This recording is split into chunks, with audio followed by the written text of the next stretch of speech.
एक ऐसा किला जिसमें आज भी राजा रहते हैं और जब वो राजा अपने किले से निकलते हैं तो उनको देखने के लिए इतनी ज़्यादा पब्लिक होती है कि आप सोच भी नहीं सकते।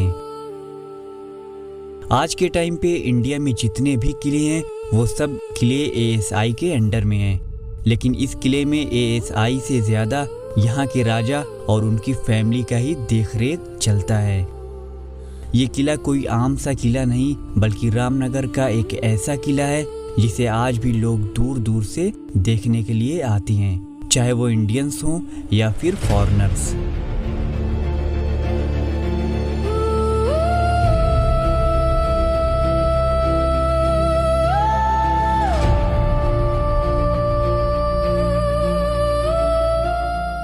ये किला उत्तर प्रदेश के वाराणसी से तकरीबन 15 किलोमीटर की दूरी पर रामनगर में मौजूद है।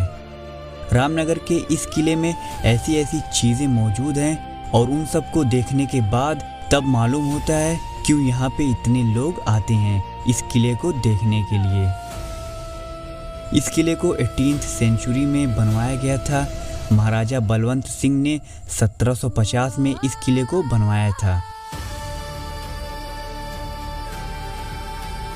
बलुआ पत्थर से इस किले को बनवाया गया था और वो पत्थर मिर्ज़ापुर ज़िले के चुनार से लाया जाता था।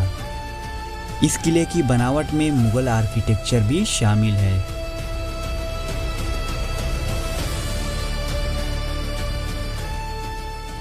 इस किले की ज़्यादातर जगहों में एंट्री अलाउड नहीं है क्योंकि आज भी इस किले के राजा और उनकी फैमिली अपने किले में रहती हैं। रामनगर किले में एक म्यूज़ियम है और वो म्यूज़ियम ही किले का सबसे ख़ास है और शायद लोगों के आने की वजह भी वही है।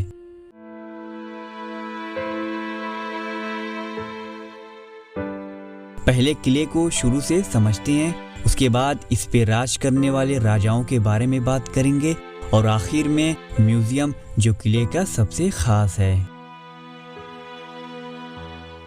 रामनगर किला गंगा नदी के बिल्कुल पास में ही बना है और ये है रामनगर किले का मेन गेट। बहुत ही बड़ा किले का मेन गेट बनवाया गया है। आज के टाइम पे इसकी मजबूती के लिए रिनोवेशन करवाया जा रहा है। इसमें जो दरवाज़ा लगा हुआ है वो इतना बड़ा है कि इसी को काट कर एक और अलग से छोटा सा दरवाज़ा बना दिया गया है।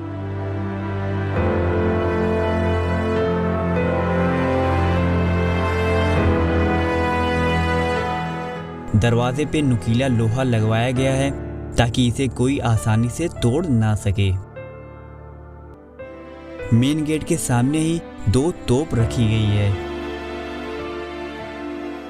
और किले के अंदर जाते ही 3 तोप और देखने को मिलती है।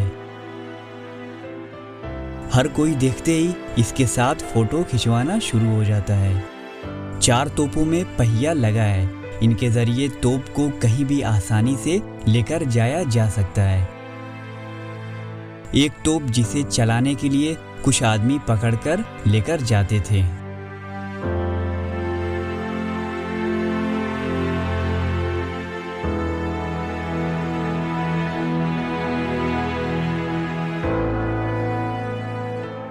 इस तोप पे 1859 लिखा है, मतलब इसे 1859 में बनाया गया था और इस तोप को 1865 में बनाया गया था, मतलब सारी तोपें अलग अलग टाइम पे बनवाई गई थी। ऊपर जो क्राउन बना है वो ब्रिटिश सल्तनत का सिंबल है। बीच में वी और आर लिखा है, इसका मतलब विक्टोरिया रेजिना होता है, जिसमें रेजिना लैटिन वर्ड है। इसका मतलब होता है क्वीन, यानी यह निशान क्वीन विक्टोरिया का है। इसके चारों तरफ फ्रेंच में एक लाइन लिखी गई है, इसका मतलब होता है शर्म उसको आनी चाहिए जो इसके बारे में बुरा सोचे। मतलब ये तोप 19th सेंचुरी यानी क्वीन विक्टोरिया के राज 1837 से 1901 के दौर का है। किले के इस एरिया में आप बिना टिकट के आ सकते हैं।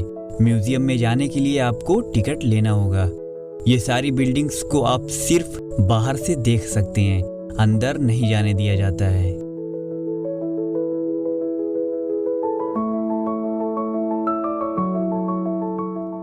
रामनगर किले के राजाओं के बारे में बात करें तो पहला नाम महाराजा बलवंत सिंह का आता है। उसके बाद बलवंत सिंह के बेटे महाराजा चैत सिंह 1770 में राजा बनते हैं। इनकी राजशाही 1781 तक चलती है।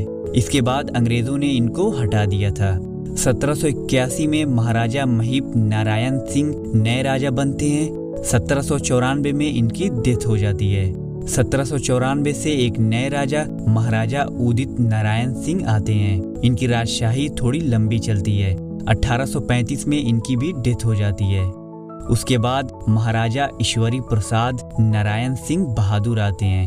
1835 से 1889 तक राज करते हैं। इनकी डेथ के बाद महाराजा प्रभु नारायण सिंह बहादुर 1889 से 1931 तक राज करते हैं। 1931 से 1939 तक एक नए राजा महाराजा आदित्य नारायण सिंह आते हैं। आदित्य नारायण सिंह के बाद 1939 में महाराजा विभूति नारायण सिंह नए राजा बनते हैं।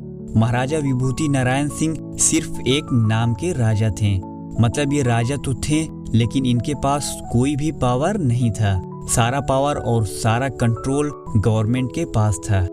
2000 में इनकी डेथ हो जाती है।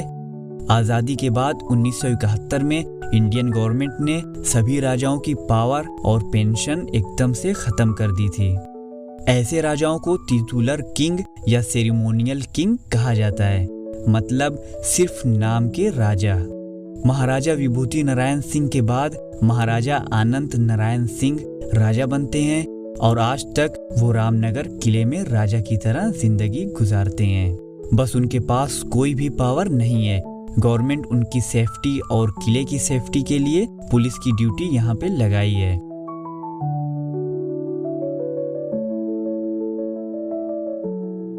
आनंद नारायण सिंह की पत्नी का नाम महारानी अनामिका देवी है और आज भी इनकी फैमिली अपने किले में रहती है।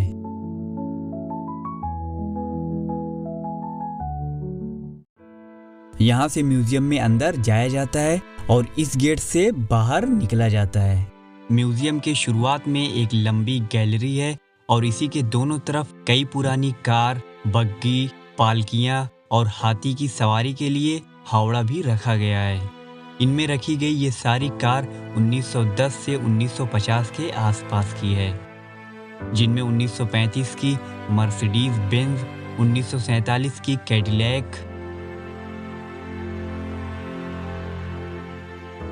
राजा की फैमिली के लिए पर्दे वाली रथ रखी गई है, जिससे बिना किसी की नज़र में आए एक जगह से दूसरी जगह जाया जा सके। ये दोनों बग्गी हाथी के दांत और चांदी से बनाए गए हैं और बहुत सारी चांदी की पालकियां भी मौजूद हैं। इस बंद पालकी में लेडीज बैठकर सफर करती थी।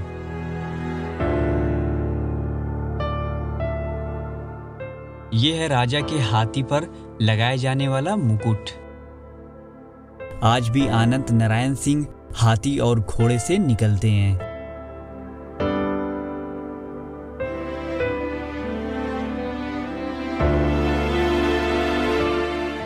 म्यूजियम में उसी दौर के म्यूजिक इंस्ट्रूमेंट भी रखे हुए हैं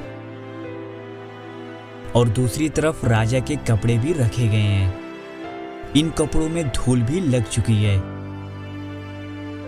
रानी की साड़ियां भी रखी गई हैं और उनके बेटों के भी कपड़े रखे हुए हैं।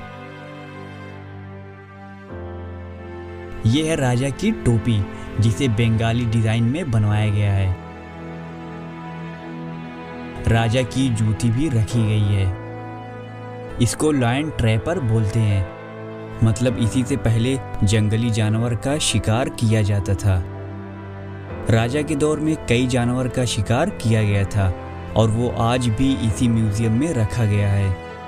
इनमें 5 टाइगर का सर और उसकी चमड़ी रखी गई है। सामने एक भालू, हाथी का पैर और एक मगरमच्छ भी रखा गया है। इसमें केमिकल लगाया जाता है, इसीलिए आज भी उसी तरह बचा हुआ है।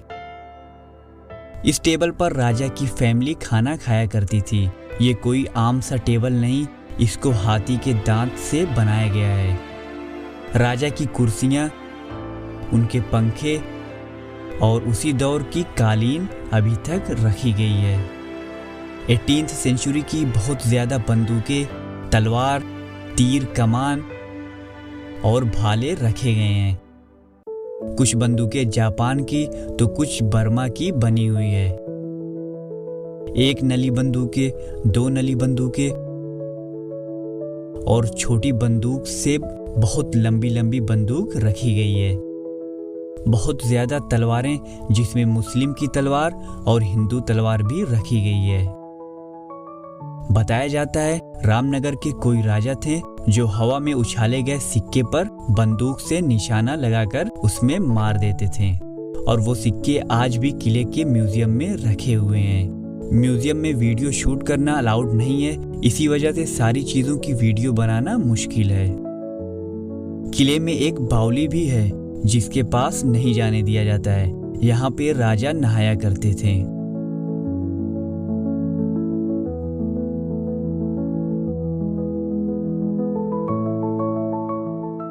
ये रास्ता गंगा नदी की तरफ जाता है।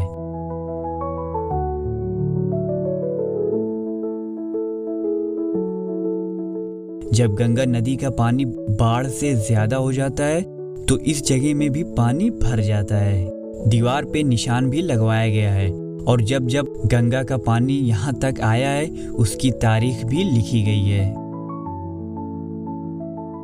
इस गेट के नीचे ढेर सारी सीढ़ियाँ बनवाई गई है। गंगा का पानी जब कम रहता है तो ये सीढ़ियाँ नजर आती है, और जब नदी का पानी ज्यादा हो जाता है तो ये सारी सीढ़ियाँ डूब जाती हैं। और जब पानी का लेवल बहुत ज्यादा होता है तो इसी दरवाजे से पानी इस हिस्से में भर जाता है।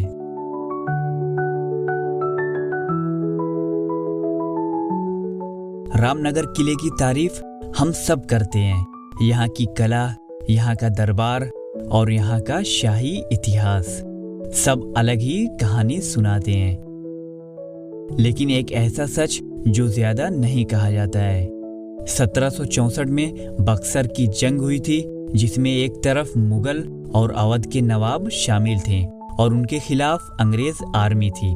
ये जंग आज़ादी की जंग थी, लेकिन इस जंग में अंग्रेज़ों की जीत होती है और उसके बाद उनका कब्जा धीरे धीरे बढ़ता चला जाता है, और उसी कब्जे में ये रामनगर का किला भी आ जाता है। और यहाँ के राजा के पास उनकी राजशाही तो होती है, लेकिन असल में सब कुछ अंग्रेजों के हुक्म से होता है। यानी राजाओं का राज सिर्फ नाम का बचा था। रामनगर किला जरूर उनका था, लेकिन असली ताकत ब्रिटिश राज के हाथ में थी, और आज भी ये किला उन्हीं कहानियों का गवाह बनकर खड़ा है। ब्रिटिश के हुकूमत के वक्त जो उनके अंडर में होता था वही अपना राज कर सकता था, और जो उनके खिलाफ आज़ादी की जंग करता तो वो अपना सब कुछ खो देता था, राजशाही भी और जान भी।